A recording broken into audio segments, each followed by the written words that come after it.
మనందరం అలాగే లేచి నిలబడి ఉండగా పరిశుద్ధ గ్రంథమైనటువంటి బైబిల్ గ్రంథంలో నుండి యోహాను రాసిన మొదటి పత్రిక 3వ అధ్యాయము 1 నుంచి 15 వచనాలను మనం చదువుకుందాం. నేను చదువుతున్నాను చూడండి.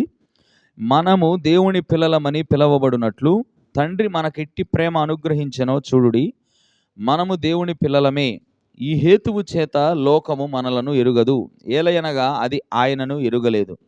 ప్రియులారా, ఇప్పుడు మనము దేవుని పిల్లలమై ఉన్నాము. మనం ఇక ఏమవుదుమో అది ఇంకా ప్రత్యక్షపరచబడలేదు గాని ఆయన ప్రత్యక్షమైనప్పుడు ఆయన ఉన్నట్లుగానే ఆయనను చూతుము గనుక ఆయనను పోలి ఉందుమని ఎరుగుదుము. ఆయన యందు ఈ నిరీక్షణ పెట్టుకొనిన ప్రతివాడును ఆయన పవిత్రుడై ఉన్నట్టుగా తన్ను పవిత్రునిగా చేసుకొనును. పాపము చేయు ప్రతివాడును ఆజ్ఞ అతిక్రమించును. ఆజ్ఞ అతిక్రమమే పాపము. పాపములను తీసివేయుటకై ఆయన ప్రత్యక్షమాయనని మీకు తెలియను. ఆయన యందు పాపమేమీ లేదు. ఆయన యందు నిలిచి ఉండువాడెవడును పాపము చేయడు. పాపము చేయువాడెవడును ఆయనను చూడనూ లేదు, ఎరుగనూ లేదు. చిన్నపిల్లలారా, ఎవరిని మిమ్మల్ని మోసపరచనీయకుడి. ఆయన నీతిమంతుడై ఉన్నట్టు నీతిని జరిగించు ప్రతివాడును నీతిమంతుడు.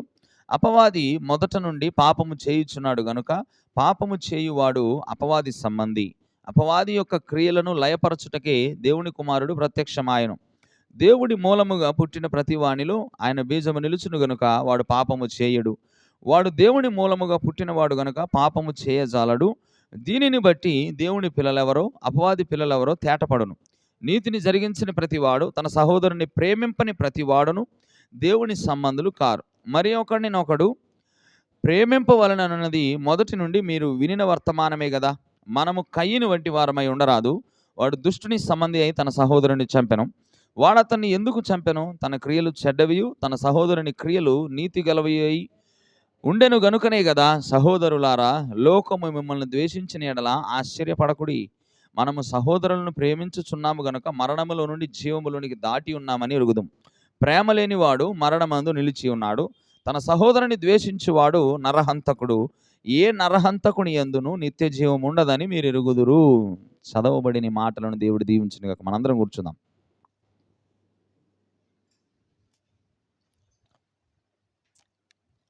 హల్లెలూయా. చాలా మంచి సమయాన్ని మనం కలిగి ఉన్నాము. ఎక్కువసేపు నేను మిమ్మల్ని ఉంచను. మరి దేవుని యొక్క చిత్తం ఎలాగున్నదో, ఎలాగా ముందుకు కదిలాడతామో నాకైతే తెలీదు. నేనైతే మీకోసం ఒక చక్కటి వర్తమానాన్ని సిద్ధపరచుకొని వచ్చాను.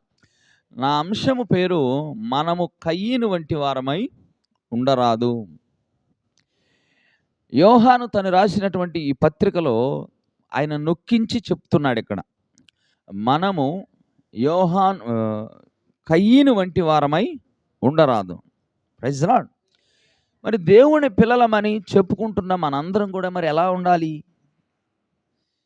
మనం దేవుని పిల్లలమని చెప్పుకుంటున్నాం. దేవుడు నన్ను రక్షించాడని చెప్పుకుంటున్నాం. దేవుడు తన రక్తం చిందించి నా పాపమును భారమంతా కూడా ఆయన వెల చెల్లించాడు, నన్ను పవిత్రునిగా చేశాడని చెప్పుకుంటున్నాం కదా. మరి దేవుని పిల్లలమైనటువంటి మనము ఎలా ఉండాలి? మనము మన పొరుగు వారిని ప్రేమించేటట్లుగా ఉండాలి. Praise the Lord. మన పొరుగువారు అంటే ఎవరు? మన పొరుగువారు అంటే ఎవరండి? పొరుగువారు అంటే ఎవరు? నీ పక్కన కూర్చున్నాడు నీ పొరుగువాడు. నీ ఇంటి పక్కన ఉన్నోళ్ళు నీ పొరుగు వాళ్ళు. నీ ఇంటి ఎదురులో ఉన్నోళ్ళే నీ పొరుగు వాళ్ళు. వాళ్ళని ప్రేమించాలి. ఆ ప్రేమ నీవు దేవుని పిల్లవాడివి లేదా నువ్వు దేవుని కుమార్తెవు అనే దానికి అది ఆధారముగా ఉండింది. ఏది? ప్రేమ. ఇవాళ ప్రేమే ఆధారం. ఉదాహరణకి మనం ప్రేమ ఉన్నది మనలో అని చెప్పుకుంటూ ఇతరులను ద్వేషించేటువంటి ప్రయత్నం కనుక చేసిన ఎడల మన యందు దేవుని ప్రేమ లేదు. నువ్వు అనుకుంటున్నావు నేను ప్రేమ కలిగిన దాన్ని, నువ్వు అనుకుంటున్నావు నాలో ఉన్న ప్రేమ అని. But that is not God's love. మనం ఒకవేళ నేను మీకు ప్రేమ అంటే దానికి ఉదాహరణలు ఇస్తాను. ప్రేమ అనే దానికి 2 రకాల ప్రేమలు ఉన్నాయి. ఫీలియో ప్రేమ, అలాగనే అగాపే ప్రేమ అని 2 ప్రేమలు ఉన్నాయి. ఫీలియో ప్రేమ అంటే ఏంటంటే ఈ లోక సంబంధమైన ప్రేమ. అది నువ్వు నన్ను ప్రేమించు, నేను నిన్ను ప్రేమిస్తా. నువ్వు నాకు మంచి చెయ్యి, నేను నీకు మంచి చేస్తా. నువ్వు నా జోలి రాబాకు, నేను నీ జోలి రాను. నువ్వు నన్ను తిట్టకుండా ఉండు, నేను నిన్ను తిట్టకుండా ఉంటా. అర్థమైందా? ఈ రకమైన ప్రేమని ఫీలియో ప్రేమ అంటారు. ఇది లోకంలో ఉంది. వింటున్నారా? మేము బెస్ట్ ఫ్రెండ్స్ అన్నోళ్ళు కూడా జుట్లు పట్టుకొని కొట్టుకున్న సందర్భాలు చాలానే ఉంటాయి కూడా. ఎందుకనంటే వారిద్దరి మధ్య వారు ప్రేమ కలిగి ఉన్నారు. కానీ అది ఏ ప్రేమ? అది ఫీలియో ప్రేమ. అది దైవికమైన ప్రేమ కాదు. అలాగే భార్యాభర్తల మధ్య ఉండే ప్రేమ కూడా అది దైవికమైన ప్రేమ కాదు, అది ఫీలియో ప్రేమ. Praise the lord. భర్త ఏదైనా తిట్టాడు అనుకోండి, భార్య కూడా తిడుతుంది. ఇవాళ ఉన్నది అదే. వింటున్నారా?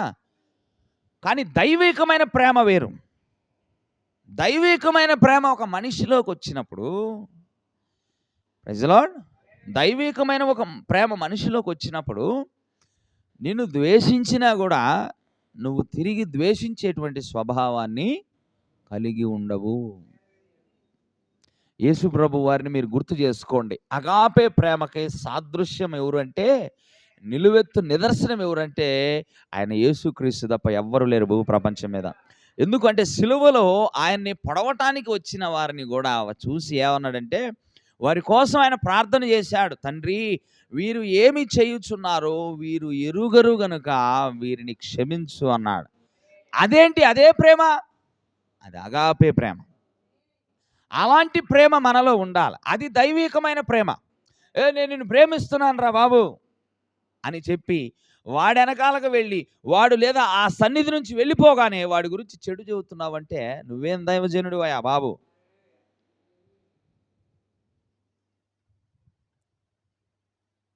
Praise the lord.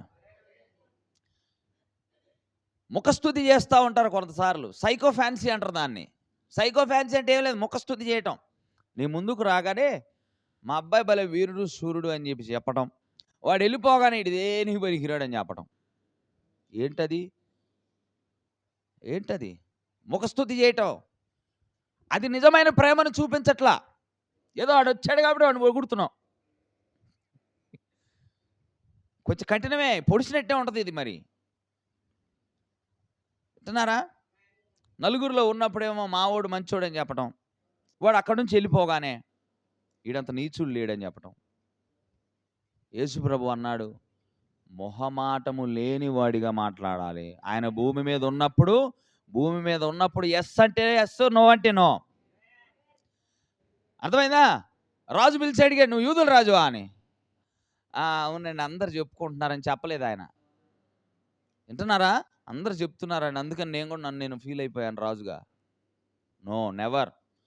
అలాంటి డొంక తిరుగుడు మాటలు, అర్థమైందా? అలాంటి లాలన చేసే మాటలు, తేనెలొలికే మాటలు యేసుప్రభు అన్నాడు మాట్లాడలేదు. ఆయనకు లేవు కాబట్టి నీకు కూడా ఉండకూడదు. అసలు ఉండవు. నా కొడుకు నా పోలికలు వస్తాయండి. అలాగే దేవుడు పిల్లలంటే దేవుడి పోలికలు ఉండాలి. అబ్బకు పుట్టిన తర్వాత అబ్బ పోలికలు ఉండాలా లేదా? వింటున్నారా లేదా మీరు? వింటున్నారా? మరి యేసుప్రభుకు పుడితే మీరు కూడా ఎలా ఉండాలి? మొహమాటం ఉండకూడదు. అవునంటే అవును, లేదంటే లేదని చెప్పండి. అంతేగాని ముఖస్తుతి చేయొద్దు. ఎవడి కాళ్ళు బెసకాల్సిన పని లేదు మనం. వింటున్నారండి? మనం ఎవడికి దాసులం కాదు. ఎవడి కాళ్ళు బెసకాల్సిన పని లేదు. అయితే దేవుడు కలిగి ఉన్న ప్రేమను మాట్లాడుకుంటున్నాం మనం. ఆయన అగాపే ప్రేమను కలిగి ఉన్నాడు. ఆయన ద్వేషించిన, ఆయన దూషించినా కూడా ఆయన వారిని ప్రేమించాడు. అలాగనే ఇక్కడ యోహాను తన పత్రికలో ఏం చెప్తున్నాడంటే, దేవుని పిల్లలమైనటువంటి మనము ఆయన వలె మనము కూడా ప్రేమను కలిగి ఉండాలి. ఎవరైనా నా యందు దేవుడు ఉన్నాడు అని చెప్పిన ఎడల వాడు ప్రేమను కలిగి ఉండాలి మొదట. Praise the lord. బైబిల్ గ్రంథం చెప్తుంది, తన పొరుగు వానిని ప్రేమింపనివాడు దేవుణ్ణి ఎరుగనివాడు.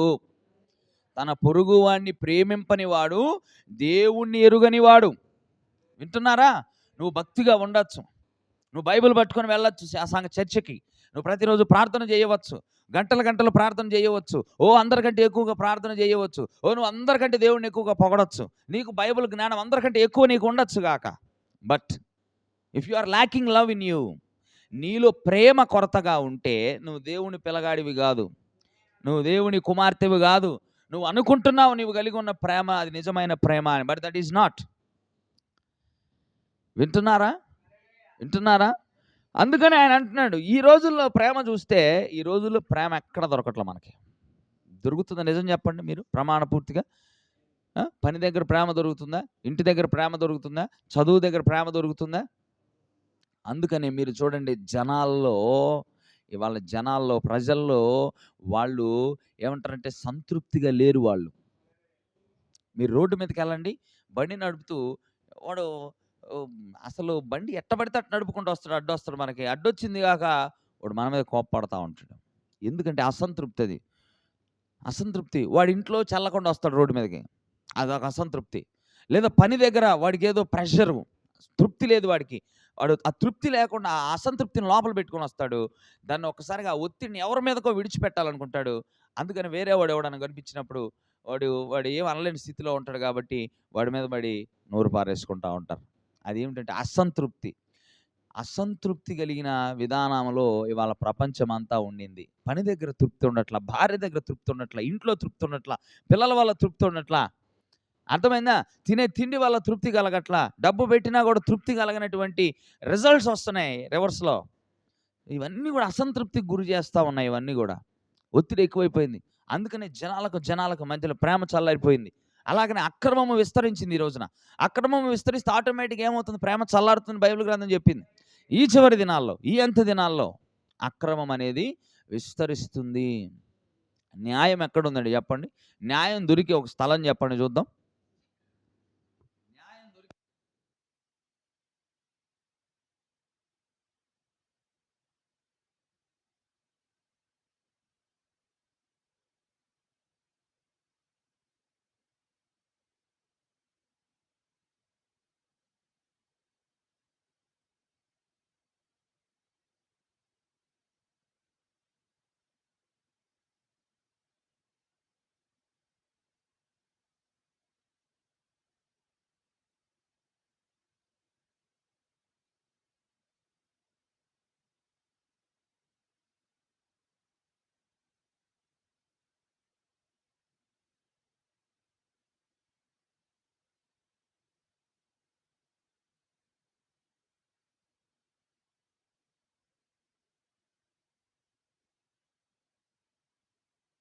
అంటున్నారా? డబ్బు ఉంటే పని అవుతుంది. అది నీతే న్యాయమా అండి? అది మీరు చెప్పండి. ఇవాళ నువ్వు పేదవాడు అయితే శిక్ష వెంటనే పడుతుంది. నీకు ధనం ఉంటే, నువ్వు ఒక పలుకుబడి వర్గానికి చెందిన వాడవైతే పడుతుందా అండి? పడదు. అక్రమము పూర్తిగా నిండి పొయ్యి మీద పెట్టిన కొండ ఎలాగైతే పొంగి పొర్లుతుందో అలాంటి స్థితి కలిగిన ప్రపంచంలో మనం జీవిస్తున్నాం తప్ప శాంతి, సమాధానము, ప్రేమ ఇవి ఉన్నటువంటి ప్రపంచంలో మనం ఉండట్లేదు. ప్రియమైనటువంటి దేవుడి పిల్లారా, చాలా జాగ్రత్త వహించాలి ఈ విషయాల్లో. Praise the Lord, hallelujah. ప్రతి చోట కూడా ఏముంది అంటే అసూయ ఉంది. Everywhere there is jealous and envy. అసూయ ఉంది ప్రతి చోట, ఈర్ష్య ఉంది. వినాలి, ఇవన్నీ కూడా నేనేదో కాకమ్మ కథలు కాదు, ఇవన్నీ కూడా సత్యాలు. ఇప్పుడు ఉంటున్నటువంటి వాస్తవాలు. ప్రతి చోట ఈర్ష్య, అసూయలు ఉన్నాయి. నువ్వు ఒక ఇల్లు కట్టుకుంటే వారవలేని స్థితి ఈరోజు. నువ్వు 3 పూట్ల అన్నం తింటే వారవలేని స్థితి. నువ్వు మంచి గుడ్డ కట్టుకుంటే వారవలేని స్థితి. ఇవన్నీ దేవునికి సంబంధించినవి కాదండి. వింటున్నారా? ఈ స్థితిగతులన్నీ కూడా దేవునికి సంబంధించినవి కాదు. ఒకవేళ ఇలాంటివి మనలో కనుక ఉంటే మనం చాలా చాలా ప్రమాదంలో ఉన్నాం. చాలా డేంజరస్ సిచ్యువేషన్లో ఉన్నాం. ఇట్లాంటివి కూడా ఉన్నాయంటే మనం చాలా ప్రమాదంలో ఉన్నామని అర్థం. వింటున్నారా? ఎప్పుడు కూడా మనలోనికి అసూయ, హేట్రెడ్, ద్వేషాలు, జలస్, ఈర్ష్యలు, ఓర్వలేనితనం ఇవి మన దేవునికి ఉన్నవి కాదు. మీరు గుర్తుపెట్టుకోవాలి, మన దేవునికి ఉన్నటువంటి గుణ లక్షణాలు ఇవి కాదు. కాబట్టి ప్రియమైనటువంటి దేవుని పిల్లారా, ఇవాళ లోకం ఎలా ఉందంటే మంచి వార్తను ప్రచారం చేయడానికి బదులు చెడ్డ వార్తను ప్రచారం చేయడంలో ముందుంటుంది. వింటున్నారా? మీరు ఒక్కసారి వార్తలు తీసి చూడండి. వాడు ఈయన చంపాడు, ఈడు వాడిని చంపాడు, ఆమె ఈయన మోసం చేసింది, ఆమె అన్న మోసం చేసింది, పెళ్ళైన తర్వాత రోజు హనీమూన్కని వెళ్ళారు, భర్తను చంపించింది. Praise the lord. అంటే లోకం కూడా దేనికి ఆకర్షితులవుతుంది? ఇప్పుడు చూస్తే లోకులందరూ కూడా దేనికి ఆకర్షితులవుతున్నారు? కాసేపు కూర్చో సువార్త చెబుతానంటే కాళ్ళు నొప్పులు, కీళ్ళు నొప్పులు, తలనొప్పి, కాళ్ళు నొప్పి, అన్ని నొప్పులు వస్తాయి వాడికి. ఒక సినిమా పెట్టు, ఇక కాళ్ళు అరిగిపోయినా, కాళ్ళు ఉన్నాయన్న సంగతి కూడా మర్చిపోతాడు వాడు. కాళ్ళు నొప్పులు పుట్టినా కూడా పట్టించుకోడు. ఆయన చూడండి, అసలు యాక్షన్ చూడండి, పొగుడుతూ ఉంటాడు కూర్చొని. ఒక గంట సేపు కూర్చొని వాక్యం వినరా అంటే గడియారం లేదు అక్కడ, గడియారం వైపు చూస్తాం. ఒక గంట సేపు ఇది నిత్య జీవాన్ని ఇచ్చేదని తెలిసి కూడా ఎక్కడ వెళ్ళిన ఆపసోపాలు పడతా ఉంటాం. అంటే ఎటు వెళ్తుంది ప్రపంచం? ఇక ఇరుగు పొరుగు వాళ్ళ ఇళ్లలో విషయాలు చెప్పుకుంటా ఉంటే అరుగులు అరగాల్సిందే, అరుగులు అరగాల్సిందే. అర్థమైందా? అలాంటి పరిస్థితులు ఉన్నాయి ఇవాళ లోకంలో. అవన్నీ దేవునికి సంబంధించిన కార్యాలు కాదండి, తప్పవి. ఈర్షలు, అసూయలు, ద్వేషాలు, ఇరుగు పొరుగు సమస్యల గురించి మాట్లాడుకోవడం. మనం చేసిన తప్పు బయటికి వెల్లడి కాకుండా ఉండాలంటే ఎదుటోడిని తప్పు అనాలి మనం. వింటున్నారా? అలాంటి స్థితిగతులు ఇవాళ ప్రపంచంలో కొనసాగుతున్నాయి, ఉన్నాయి. కాబట్టి వీటిని గురించి మనం చాలా జాగ్రత్త వహించాలి. అందుకనే చెప్తున్నాడు, మనం కయ్యను వంటి వారమై ఉండరాదు. ఎందుకు కయ్యన్నే స్పెసిఫిక్గా చెప్పాడు యోహాను? కొన్ని విషయాలు చెప్తానండి. ఎందుకు కయ్యను వంటి వారమై ఉండదు, కయ్యన్నే ఎందుకు నొక్కించి చెప్పాడు?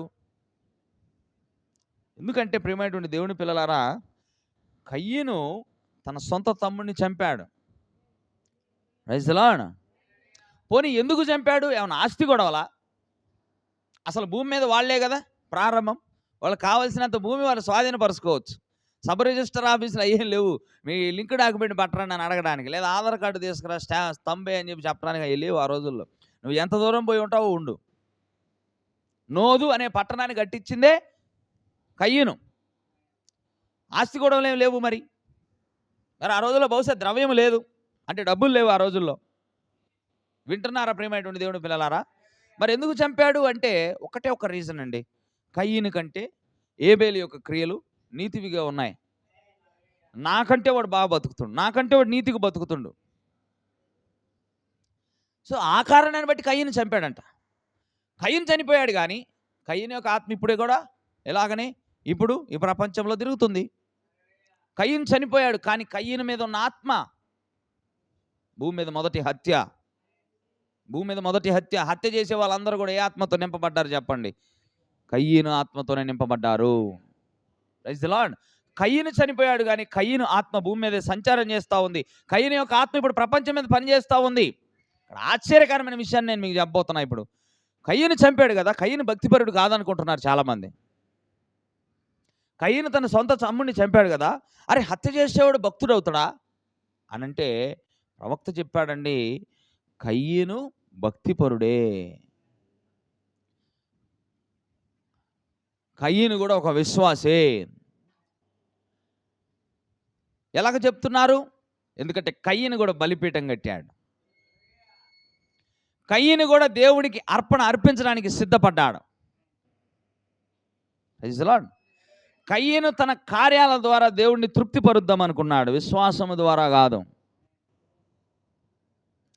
నేను ఏమి చెప్పాలనుకుంటున్నానంటే, కయ్యను విశ్వాసము ద్వారా వెళ్లకుండా కార్యాల ద్వారా తృప్తిపరుద్దాం దేవుణ్ణి అని అనుకున్నాడు.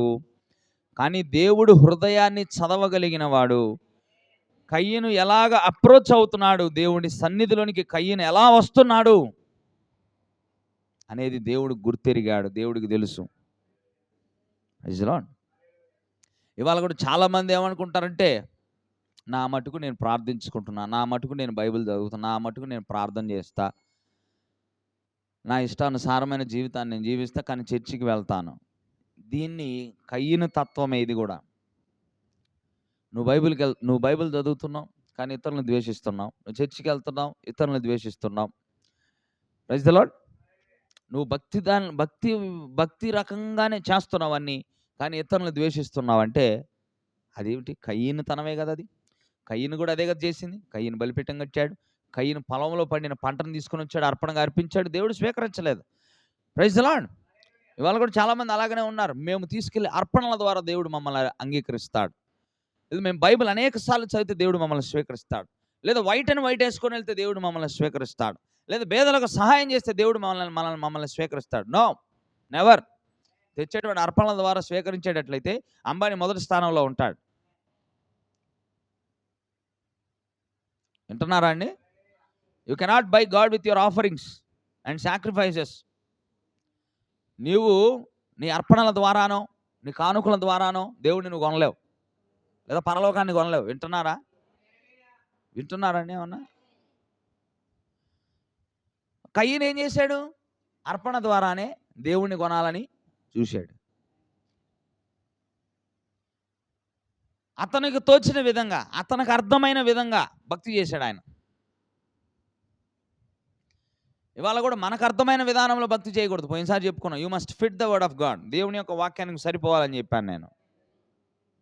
అలా కాకుండా నువ్వేం చేసినా, ఎంత చేసినా యూ కెనాట్ ప్లీజ్ గాడ్. దేవుడిని సంతోషపెట్టలేవు. నువ్వు దేవుడిని సంతోషపెట్టకపోతే నువ్వు ఎలాగ పరలోకంలో ఉండగలవు? చెప్పండి, ఉండగలమా అండి? కనుక దేవుణ్ణి సంతోషపెట్టేటువంటి భక్తి అది దేంట్లో ఉంది? అది విశ్వాసములో ఉంది. నువ్వు విశ్వాసమని చెప్పుకుంటూ విశ్వాసానికి వేరైనటువంటి జీవితాన్ని జీవిస్తే యు ఆర్ నాట్ క్రిస్టియన్. నువ్వు క్రైస్తవురాలివి కాదు. నాకు విశ్వాసం ఉంది, నేను యేసుప్రభుని నమ్ముతున్నా. మరి యేసుప్రభుని నమ్ముతున్నప్పుడు నీ యొక్క విశ్వాసం యేసుప్రభులో ఉన్నప్పుడు యేసుప్రభు యొక్క జీవితం నీలో ఉండాలిగా, యేసుప్రభు యొక్క కార్యాలు నీలో ఉండాలిగా.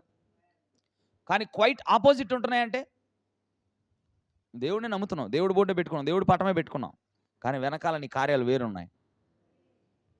ద్వేషంతో కూడిన కార్యాలు ఉన్నాయి, కుట్రతో కూడిన కార్యాలు ఉన్నాయి, ఒకరిని మోసం చేయాలనే విధానంలో నీ కార్యాలన్నీ ఉన్నాయనుకోండి. ఏంటిది? దేవుడిని ఎలా తృప్తిపరచాలనుకుంటున్నావు?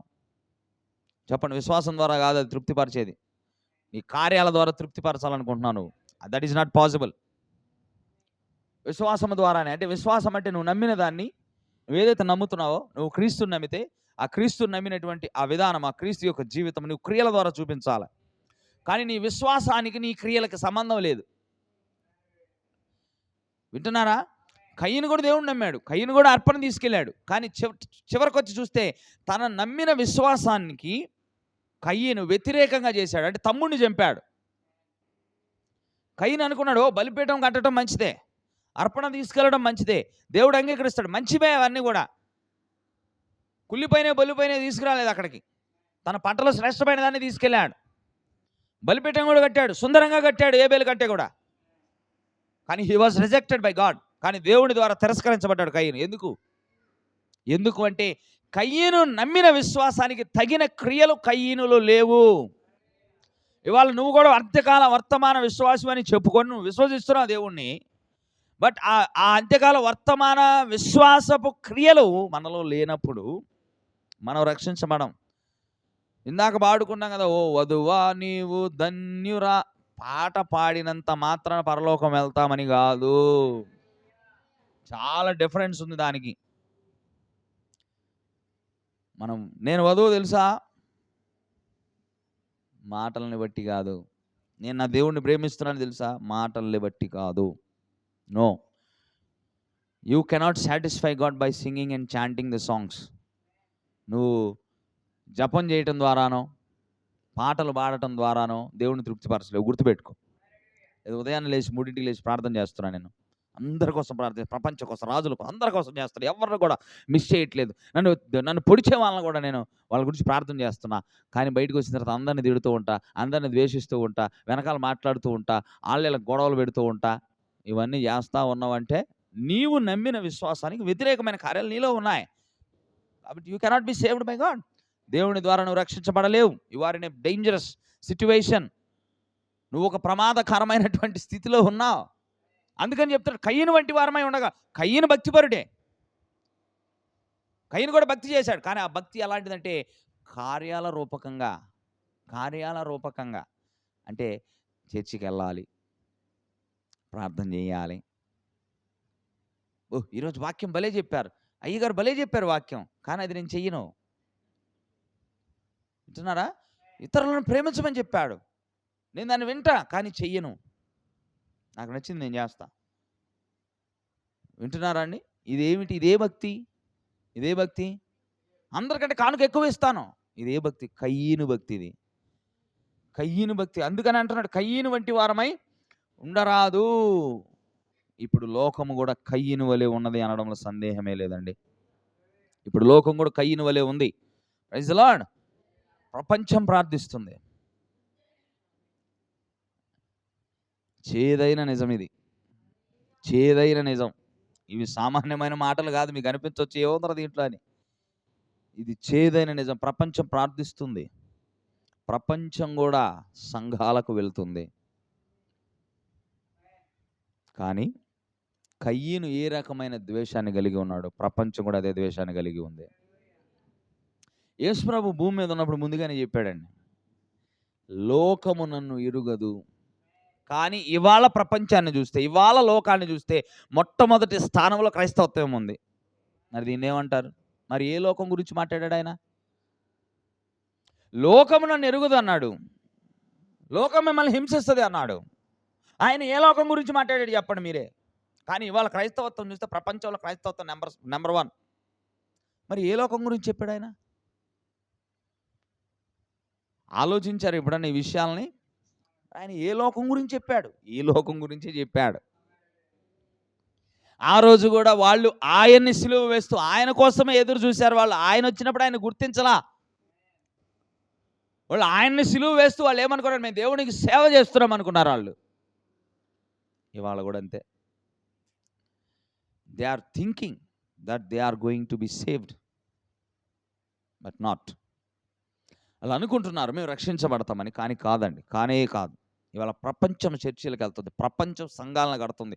మెదక్లో అంట అసలు ప్రపంచంలోనే 2nd ప్లేస్ అంట చర్చ్, అది పెద్ద చర్చి కట్టారు. Praise the lord. కయ్యను వంటి భక్తి అది.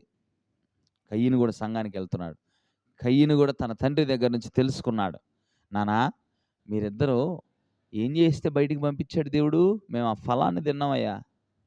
ఓహో, ఆ ఫలాలను తెచ్చిస్తే దేవుడు తృప్తి పడతాడేమో అని పంట ఫలాలను తెచ్చి దేవుడికి ఇచ్చినప్పుడు దేవుడు దాన్ని రిజెక్ట్ చేశాడు.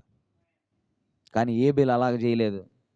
మీరు చేసినప్పుడు, మీరు ఆ పనిని దేవుడు చేయొద్దన్న పని చేసినప్పుడు దేవుడు ఏం చేశాడు అంటే, మా పాప భారాన్నంతటిని కూడా ఒక గొర్రెపిల్ల మీదకు తీసుకెళ్ళాడు. ఆ ఉగ్రత ఆ గొర్రెపిల్ల మీదకు వెళ్ళింది. ఆ దేవుడు ఏం చేశాడంటే, ఆ గొర్రెపిల్ల చర్మాన్ని పట్టుకొని గట్టిగా లాగేశాడు. ఆ చర్మాన్ని, ఆ గొర్రెపిల్ల చచ్చిపోయింది. మరి ఆ రక్తసిక్తంగా ఉన్నటువంటి ఆ చర్మాలను మా మీద కప్పాడు. కప్పినప్పుడు నడినెత్తి నుంచి అరికాల వరకు రక్తము కారుతూ ఉంది. ఆ రక్తము కారుతూ ఉన్నప్పుడు మేము బయటికి వెళ్తూ ఉంటే ఆ రక్తంలో నుంచి దేవుడు మమ్మల్ని చూసినప్పుడు ఇంకా మా పాపాలు ఆయనకు కనిపించలేదు. దాన్ని అర్థం చేసుకున్నటువంటి ఏబేలు రక్తముతో కూడిన బలి అర్పణ ఇచ్చాడు. దట్ ఈస్ కాల్డ్ రెవల్యూషన్, అది ప్రత్యక్షత. కానీ ఏబేలు ఏం చేశాడు? విశ్వాసము కాదు, అక్కడ క్రియలు. నేను ఆదివారం వెళ్ళాలి కాబట్టి వెళ్ళాలి, కానుక వెయ్యాలి కాబట్టి వెయ్యాలి, వాక్యము వినాలి కాబట్టి వినాలి, బైబిల్ చదవాలి కాబట్టి చదవాలి, జ్ఞానం కోసం. మీకు అర్థమవుతుంది ఏమన్నా? ఇదేమిటి? ఇదే భక్తి అంటే ఇది కయ్యను భక్తి. బలి ఎప్పుడైతే రిజెక్ట్ చేయబడిందో తమ్ముడు వైపు చూశాడు. ఎరా నా పొలంలో నీకేం పని అన్నాడు. వింటున్నారా? యాంటిక్విటీస్ ఆఫ్ జూస్ అనేటువంటి పుస్తకంలో ఫ్లావియస్ జోసెఫస్ అనేటువంటి ఒక చరిత్రకారుడు రాశాడు దీన్ని. కయ్యను పొలములో ఏబేలు మందను మేపుతూ ఉన్న సమయాల్లో ఈ బలి అర్పణలు ఇవన్నీ అయిపోయిన తర్వాత, కయ్యను దేవుని చేత తిరస్కరించబడిన తర్వాత, మీరు బైబిల్లో కూడా చదవండి, కయ్యను పొలములో ఏబేలుతో మాట్లాడినని ఉంటుంది. చదవండి అక్కడ, ఆదికాండం తెద్దాం. వాళ్ళ మధ్య ఒక సంభాషణే జరిగింది అక్కడ. 8వ వచనం, 4వ అధ్యాయం 8వ వచనం.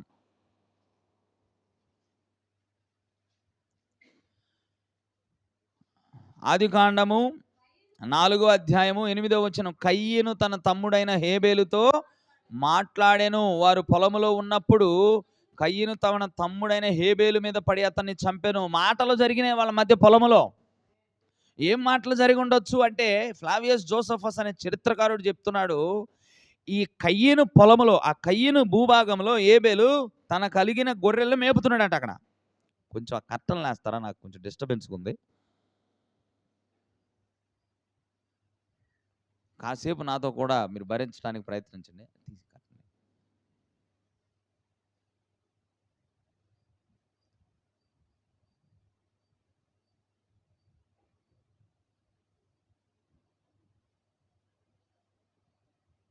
దేవుని చిత్తం ఉంటే అక్కడ కూడా ఒక ఫ్యాన్ బిగించడానికి ప్రయత్నం చేస్తాను నేను. సరే వినండి, జాగ్రత్తగా వినాలి మీరు. మీకోసమే కదా, అవునా, మనందరి కోసమే ఇది. అయితే ఏబేలు తన మందను తీసుకొని కయ్యలు పొలంలోకి వెళ్ళి మేపుతున్న సమయంలో కయ్యను వచ్చాడు, కోపంతో ఉన్నాడు. దేవుడు తిరస్కరించాడు బలి అర్పణని.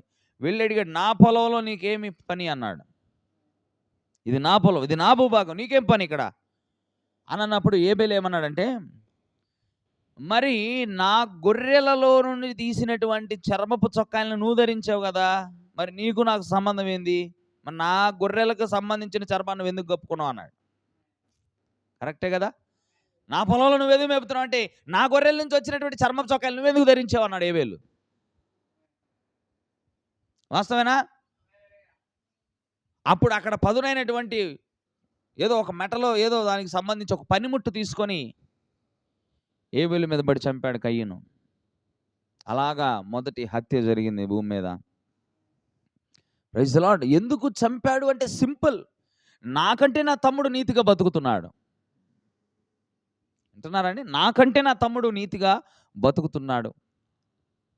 అదే కారణం చెప్పాడు యోహాను కూడా ఇందాక రాసినటువంటి ఆ పత్రికల్లో, నాకంటే నా తమ్ముడు నీతిగా బతుకుతున్నాడు. ఇవాళ కూడా అదే కయ్యను భక్తి కొనసాగుతూ ఉంది. కయ్యను తన సొంత తమ్ముడిని అసహ్యించుకున్నాడు, ద్వేషించాడు, చంపేశాడు. ప్రియమైనటువంటి దేవుని పిల్లలారా, ఈరోజు మనము కూడా అదే అసహ్యించుకునేటువంటి అదే ద్వేషాన్ని గనక మనము కూడా మన తోటి వాడి మీద వ్యక్తపరుస్తున్నామంటే మనం నరహత్య చేసిన దాంతో సమానమని చెప్తుంది బైబిల్. నువ్వు వాడిని చంపనక్కర్లా, కత్తితో పొడవనక్కర్లా. అర్థమైందండి? ఎప్పుడైతే నీ సహోదరుని ద్వేషించి వాడి మీద అబద్ధాలు చెప్తున్నావో అది నరహత్యే. ఎప్పుడైతే నీ సహోదరుని నువ్వు కిందకి లాగాలని ప్రయత్నం చేస్తున్నావో అది నరహత్య అని బైబిల్ చెప్తుంది. యోహాను రాసిన ఆ మొదటి పత్రికలోనే ఆ 3వ అధ్యాయంలో 2వ అధ్యాయం 15వ వచనం, 3వ అధ్యాయం 15.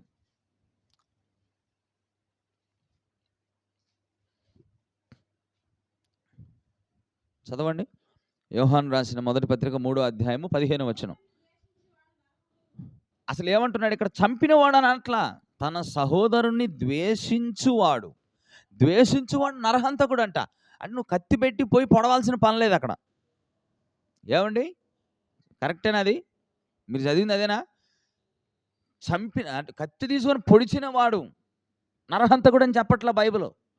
నీ సహోదరుని ద్వేషిస్తున్నావంటేనే అది నరహత్య అంటున్నాడు.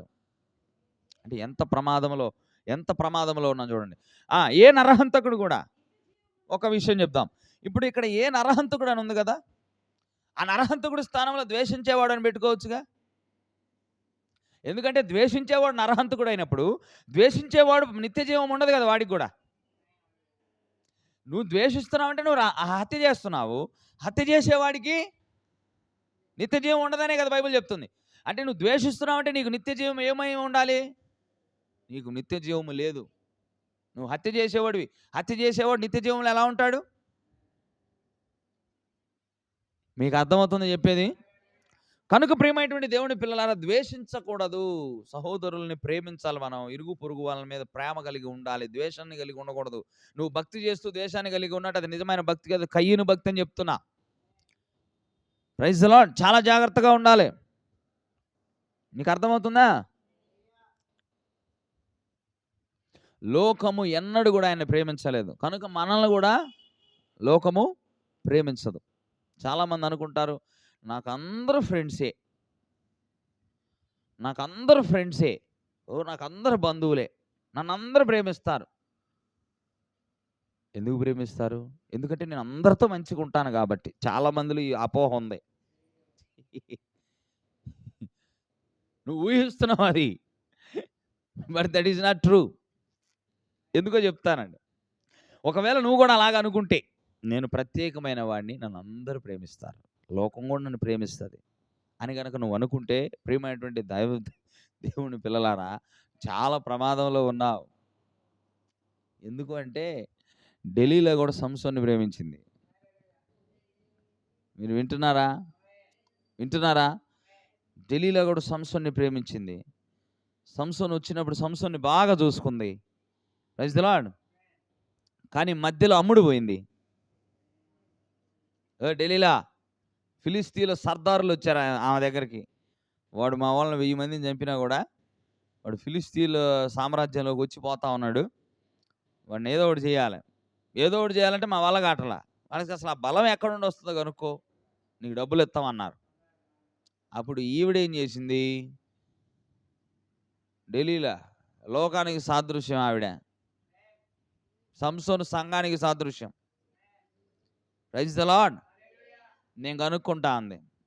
ప్రతిరోజు అడుగుతుంది, నీ రహస్యం ఏందో చెప్పు, నీ బలం ఏందో చెప్పు, ఎక్కడి నుండి వస్తుంది? 7 నిరవంజి చువ్వలతో నన్ను గనక బంధించిన ఎడల నేను బలము లేనివాడిని అవుతాను అనగానే 7 నిరవంజి చువ్వలు తెచ్చి చుట్టింది. సంసోను నీ మీద ఫిలిస్తీన్లు వచ్చి పడుతున్నారు అనగానే నిద్రలోంచి లేచినట్టు లేచాడంట ఆయన.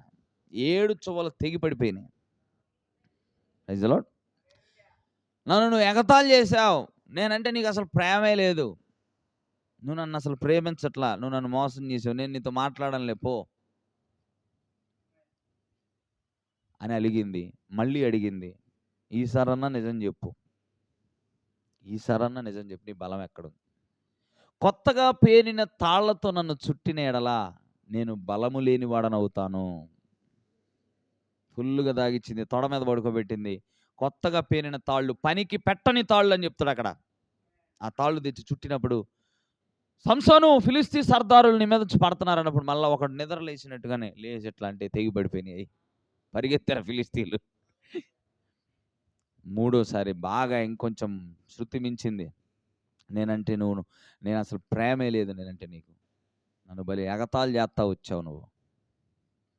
Praise the lord.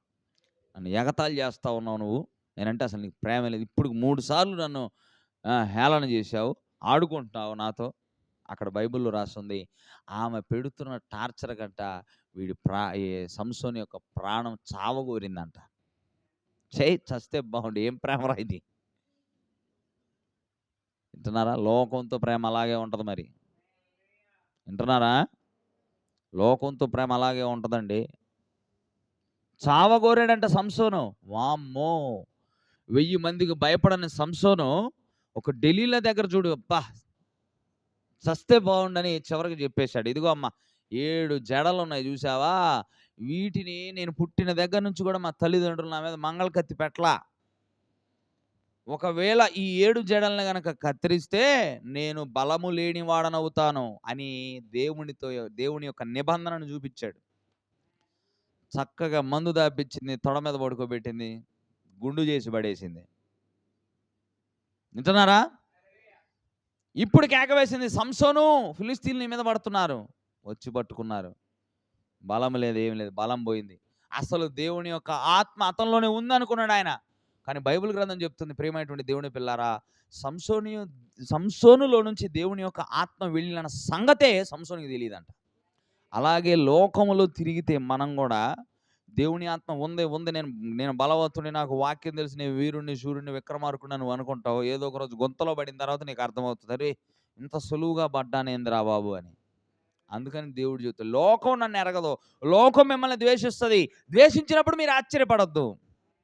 ఆయన చెప్పాడు, ఏంద్రా బాబు లోకం నన్ను ఎట్లా ద్వేషిస్తుంది, ఆశ్చర్యపడద్దు అన్నాడు ముందే. కానీ మరి ఎప్పుడు ఆశ్చర్యపడాలి? లోకం నిన్ను ప్రేమించినప్పుడు ఆశ్చర్యపడాలి.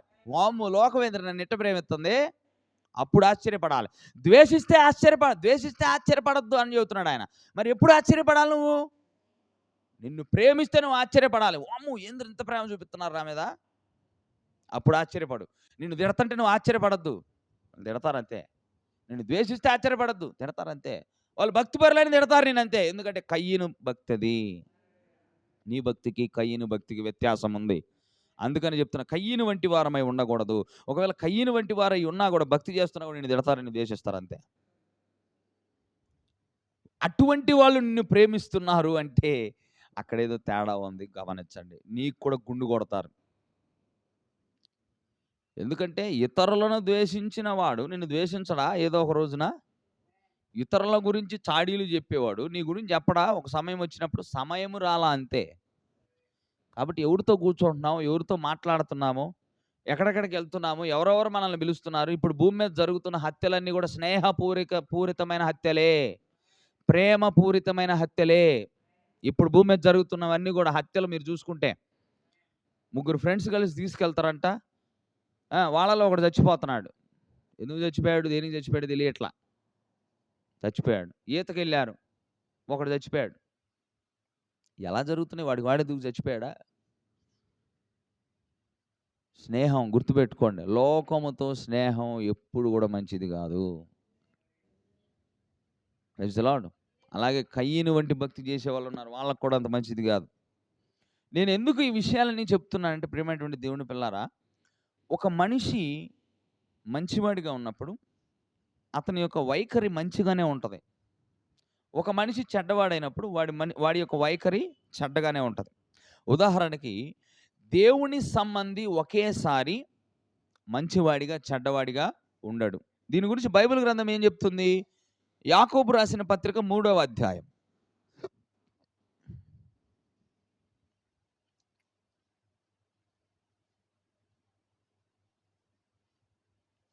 10, 11, 12.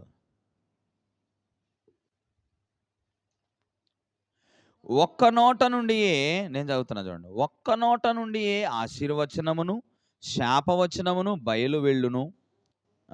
నా సహోదరులారా, ఇలాగ ఉండకూడదు. ఏమంటున్నాడు?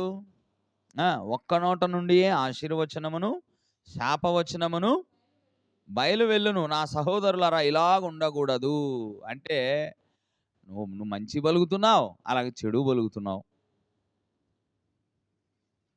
నువ్వు భలే మంచోడు అంటున్నావు, అలాగే నువ్వు భలే చెడ్డోడు అంటున్నావు. అలా ఉండకూడదు. నీటి బుగ్గలో ఒక్క జల నుండి తియ్యని నీరును చేదు నీరును ఊరునా? చూడండి ఎంత ఆశ్చర్యకరమో. ఇప్పుడు ఒక బావి తవ్విచ్చావు, ఆ బావిలో నీళ్ళు పడ్డాయి. ఒకసారి తీసినప్పుడు ఉప్పు నీరు, ఒకసారి తీసినప్పుడు తీపి నీరు వస్తాయా? దాని యొక్క స్వభావం ప్రారంభం నుంచి ఎలా ఉందో అలాగే ఉంటుంది. అలాగనే ఏమంటున్నాడు? నా సహోదరులారా, అంజూరపు చెట్టున ఒలీవ పండ్లైనను ద్రాక్ష తీగను అంజూరపు పండ్లైనను కాయునా?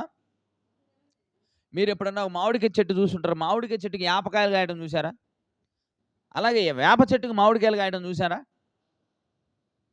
అలాగని దేవుని పిల్లలమని చెప్పుకుంటున్న మనము ఆయన స్వభావాన్ని కలిగి ఉండాలి. నువ్వు ద్వేషము, ఈర్ష, అసూయలు ఇవన్నీ దేవునికి సంబంధించినవి కాదు. ఒకవేళ ఇవి నువ్వు కలిగి ఉన్నావంటే చూసుకో ఒకసారి.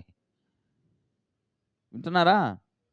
అలాగనే మనము లోకస్తుల దగ్గర నుంచి మంచిని ఆశించకూడదు.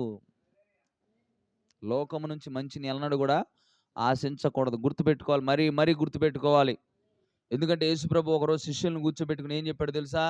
శిష్యులారా, మీరు గుర్తుపెట్టుకోండి, లోకం నన్ను అసహించింది కాబట్టి మిమ్మల్ని కూడా అసహిస్తుంది. మీరు నా దాసులుగా ఉన్నారు, నేను మీ యజమానుడిగా ఉన్నాను.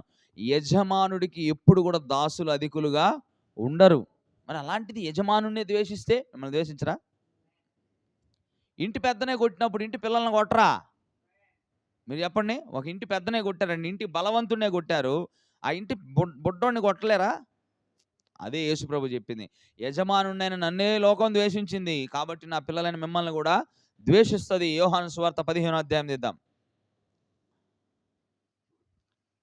లోకము మిమ్మును ద్వేషించిన ఎడల మీకంటే ముందుగా నన్ను ద్వేషించనని మీరు ఎరుగుదురు.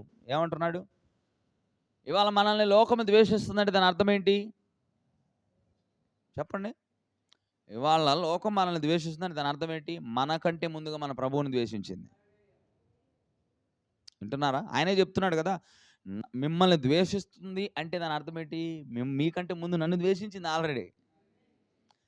మీరు లోక సంబంధులైన ఎడల లోకము తన వారిని స్నేహించును. చూడండి,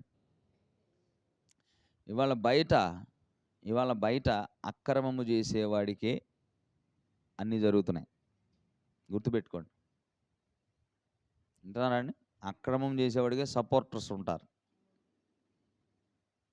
నువ్వు పద్ధతిగా బతికావు అనుకోండి, పద్ధతిగా బతికితే కుదరదు. ఇప్పుడు ఆయన చెప్పాడు ముందుగానే, ఆయన చెప్పాడు, జరుగుతుంది అది. లోక సంబంధులు తన వారిని స్నేహించును. అయితే మీరు లోక సంబంధులు గారు. నేను మిమ్మల్ని లోకంలో నుండి ఏర్పరచుకుంటుని. మనం లోకంలోనే ఉన్నాం, కానీ లోకములో ఉన్న మనల్ని ఆయన ఏర్పాటు చేసుకున్నాడు. అందుచేతనే లోకము మిమ్మల్ని ద్వేషించుచున్నది, దాసులు తన యజమానుని కంటే గొప్పవాడు కాడని నేను మీతో చెప్పిన మాట జ్ఞాపకం చేసుకొనుడి. లోకము నన్ను హింసించిన ఎడల మిమ్మును కూడా హింసింతురు, నా మాట గైకొని ఎడల. అయితే వారు నన్ను పంపిన వానిని ఎరుగరు గనుక నా నామము నిమిత్తము వీటన్నిటినీ మీకు చేయుదురు. ఏమని చెప్తున్నాడు? సింపుల్గా, నన్ను హింసించారు, మిమ్మల్ని కూడా హింసిస్తారు. మీరు దేవుని వాక్యాన్ని పాటిస్తూ లోకము చేత ప్రేమించబడుతున్నారంటే దట్ ఈజ్ రాంగ్. ఏదో ఉంది అక్కడ. నువ్వు నిజమైన భక్తి చేస్తే ఖచ్చితంగా లోకం నేనేం చేయాలి? వ్యతిరేకంగానే ఉంటుందండి. దేవుడు చెప్పిన మాట, నేను చెప్తున్న మాట కాదు అది.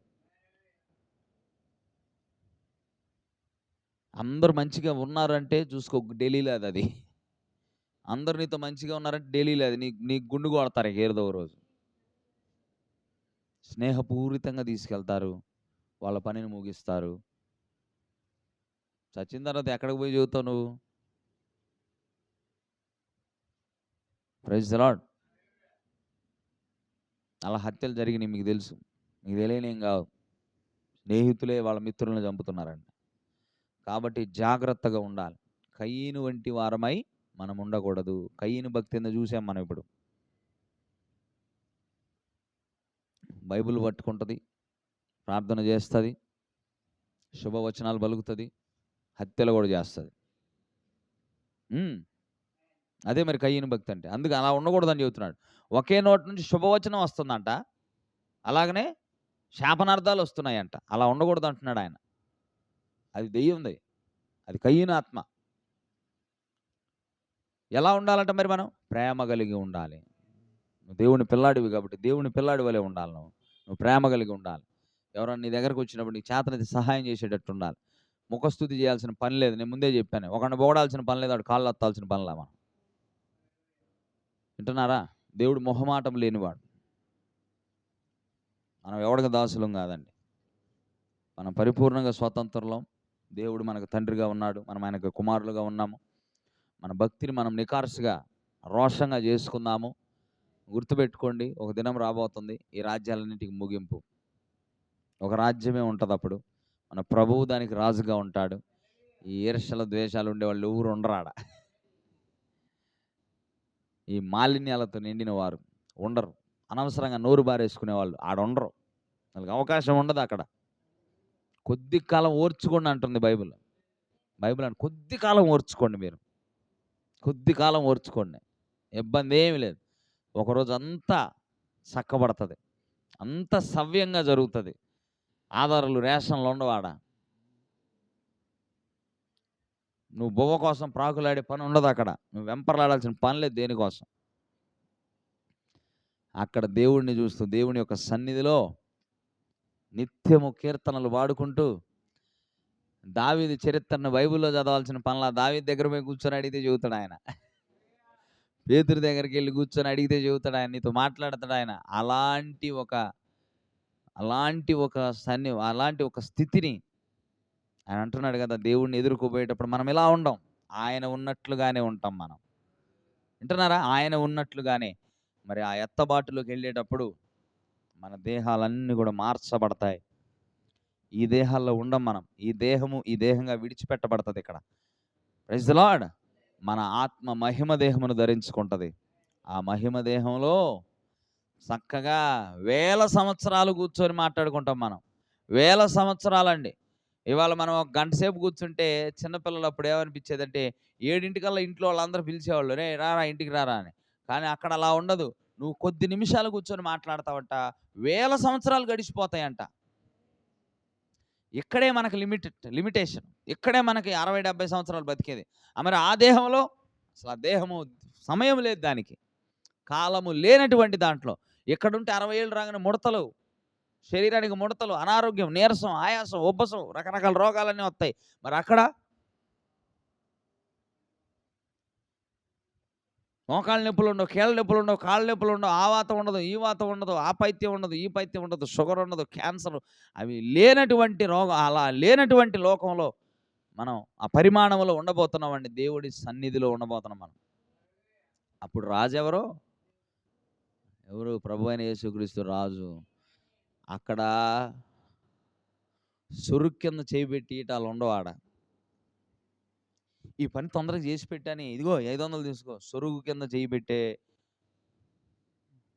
పనులు ఉండవు అక్కడ. అర్థమవుతుందండి? వర్గ భేదాలు ఉండవు అక్కడ. నువ్వు ఈ కులానికి చెందినోడు, నేను ఆ కులానికి. అసలు క్రైస్తవత్వంలో కులాలేంది? నేను ఫలానా కులం, మేము ఇది. అక్కడికి పోయిన తర్వాత కూడా వర్గాలు అవుతాయా? మనలందరికి ఒక యూనియన్ పెట్టండి రా,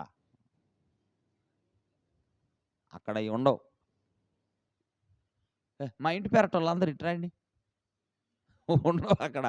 మా ఇంటి పేరట వాళ్ళందరూ ఇటురండి, మా దాయాదులందరూ ఇటురండి, ఇలాంటివి ఉండవు అక్కడ. అందరూ ఒకటే పేరు ఉంటుంది. అదేంటంటే ఏంటది? శ్రీమతి యేసుక్రీస్తు. అందరం కూడా ఆయన భార్యగా, ఒక సంఘముగా అక్కడ ఉండబోతున్నాం. ఆయన ఆరాధించకపోతాం. రోగాలు ఉండవు, ఆసుపత్రులు ఉండవు, చచ్చిపోయినోడికి కూడా వెంటిలేటర్ పెట్టి ఆడిచ్చి అలాంటి అసలు ఆ పరిస్థితులు ఉండవు అక్కడ. మందులు ఉండవు, నీకు ఆయాసం రాదు, నువ్వు నిద్రపోవు, నీకు అసలు ఎంత ఆశ్చర్యం కలుగుతుందో అక్కడ. ఆ ఆశ్చర్యకరమైన లోకం గురించి ఒకసారి చెప్పుకుందాం. ఎందుకంటే ఆశ ఉండాలి. ఆశ కలగాలంటే దాని మాధుర్యం తెలియాలి మనకి. ఒక్కసారి మామిడికాయ రుచి చూసిన తర్వాత వాడు ఎండాకాలం వచ్చిందంటే ఆగుతాడు తినకుండా. అలాగనే పరలోకం మీద మనకు ఆశ ఉండాలి. ఆశ ఉండాలంటే అందులో పొందుకోబోయే మంచి మనకు తెలిసి ఉండాలి. అందుకని దేవుడు ఏం చేశాడు, మోషే ఏం చేశాడంటే వేగు చూచి వారిని పంపించి ఆ పాలు తేనెలు ప్రవహించి దేశంలో పోయి ఫలాలు తీసుకొని రండి, అసలు ఆడ ఇల్లులు ఎట్టున్నాయో చూసి రండి అని అంటే వాళ్ళు పోయి చూసి వచ్చి చెప్పారు. నా సామి రంగం మామూలుగా లేదు అది. అసలు నిజంగా పాలు తేనెలు ప్రవహించే దేశమే. ఒక్క గెల నిద్ర మోసుకొని వచ్చారంటే ఇంకా ఆలోచించండి. ఆ రోజుల్లో మనుషులు 10 అడుగులు ఉంటారు, వాళ్ళు గెలని తీసుకొని వచ్చారంట. ఏది అది? ఏ గెల? ద్రాక్ష గెల. ఇవాళ ద్రాక్ష గుత్తి ఎంత ఉంటుంది మీరు చూస్తే ఎంత ఉంటుంది. మరి వాళ్ళు తీసుకొచ్చిన గెల ఇద్దరు మోసుకొచ్చారంటే ఇంక మీరు చూడండి ఎంత బలమైన పంట అది. దాని గురించి తెలుసుకోవాలి మనం. ఆడ అసలు వయసు ఉండదు, ఆడ అసలు వయసు ఉండదు, అందరం సతమతం అయ్యేది ఉండదు, అక్కడ నశించిపోయేది ఉండదు. అర్థమైందా? కూలి పంచేటప్పుడు ఎవడో అమాయకుడు ఉంటాడు, నోరు లేనోడు, వాడికి తగ్గించి చెప్తారు. అక్కడ అలాంటివి ఉండవు, అలాంటి మోసపూరితమైన పనులు ఉండవు. అందరూ సమానులు అక్కడ. ప్రభు రాజ్యంలో అందరూ సమానులు. అర్థమైందండి? లోన్లు తీసుకునే బాధ ఉండదు, లోన్లు తీసుకుని నెల నెల ఈఎంఐ కట్టలేక సతమతం అయ్యే బాధలు అవి ఉండవు అక్కడ. ఎంత హాయి ఉంటుందో, ఎంత హాయిగా ఉంటామో. మరలా మునుపటి స్థితిలోనికి మనం వెళ్తామండి. దేవునితో సహవాసం చేస్తూ. దేవుడు కనిపించే దూరంలో ఉంటాడంట, కనిపించే దూరంలో ఉంటాడంట ఆయన. చాలా దూరంలో స్పష్టంగా కనిపిస్తాడంట ఆయన. ఇంకప్పుడు సమస్యలు తీసుకుపోయేది ఉండదు. వాళ్ళేంటి గ్రీవెన్స్ సెల్ అని ఒకటి పెడతారు కదా, ప్రజలందరూ కూడా ఎస్పీ కార్యాలయానికి, కలెక్టర్ గారి దగ్గరకు పోయి సమస్యలన్నీ చెప్పుకుంటూ ఉంటారు. రచ్చబండ అనే ఒక కార్యక్రమం ఉంది, పెట్టారు ఇదివరకు. ప్రజలందరూ పోయి వారి సమస్యలు చెప్పుకునేవాళ్ళు. అలాంటివి ఉండవు అక్కడ. ఎందుకంటే సమస్య పుట్టించేది సాతానుడు, వాడు ఉండడు. భూ కబ్జాలు ఉండవు, భూ కబ్జాలు ఉండవు, భూ కబ్జాలు ఉండవు, లంచగొండితనం ఉండదు, మామూడైన రికమెండేషన్లు ఉండవు అక్కడ. నువ్వు ఆడ అసలు ఏం చేయాల్సింది ఏముంటుంది అక్కడ? నువ్వు నిత్యం స్తుతిస్తూ సంతోషంలో ఉంటావు కదా, విశ్రాంతిలో ఉంటావండి. నువ్వు విశ్రాంతిలో ఉంటావు. అబ్రహాం అన్నాడు, లాజరు, బీద లాజరు చనిపోయినప్పుడు ఇతను జీవిత కాలం అంతా కూడా వేదన పడ్డాడు, ఇప్పుడు విశ్రాంతి పొందుతున్నాడు. ఈ వేదన కొంతకాలమే. ఈ భూమి మీద నువ్వు పడే వేదన కొంతకాలమే. ఒకరోజు ఉంది విశ్రాంతి. నువ్వు నీ పిల్లల కోసం కష్టపడవు, నీ పొట్టకూటి కోసం కష్టపడవు, ఏముండదు. చక్కగా ఇక నిత్యము యవ్వనంగా ఓపిక. ఇవాళ కాసేపు పని చేస్తే తలనొప్పి, అక్కడ అది ఉండదు. రిజెక్షన్స్ ఉండవు. అర్థమైందా అండి? ఇక్కడికి అలాంటి ఒక లోకం కోసం మనం ఎదురు చూస్తున్నాం. కాబట్టి ఆయన అంటున్నాడు, ఒకవేళ ఆయన్ని నమ్మి ఆయన కోసం నిరీక్షిస్తే నువ్వు ఆయన వలె జీవించాలని చెప్తుంది. ఇందాక చదువుకున్నాం మనం. ఆ నిరీక్షణ కలిగి ఉంటే చదవండి, ఇది ఒక్కటి. మూడో వచనం యోహాను రాసిన మొదటి పత్రిక నేనే చదువుతున్నాను చూడండి. ఆయన యందు ఈ నిరీక్షణ పెట్టుకుని ప్రతి వాడును ఆయన పవిత్రుడై ఉన్నట్టుగా తన్ను పవిత్రునిగా చేసుకున్నాడు. ఒకవేళ నీకు ఆ నిరీక్షణ ఉంటే, ఆ లోకంలోకి వెళ్ళాలని ఆశ ఉంటే, నువ్వు ఆయన వలె ఉండాలని చెప్తుంది బైబిల్. ఈర్ష్య ద్వేషాలని పక్కన పెడదాం, వాళ్ళ గురించి వీళ్ళ గురించి మాట్లాడి కూడా పక్కన పెడదాం. వెనక కొరుకుడు, బ్యాక్ బైటింగ్ అని ఒక మాట ఉంది ఇంగ్లీష్లో. వెనక కొరుకుడు అనమాట. అంటే దాని అర్థం ఏంటి? వెనక కొరుకుడు, బ్యాక్ బైటింగ్. కుక్క ఏం చేస్తుంది?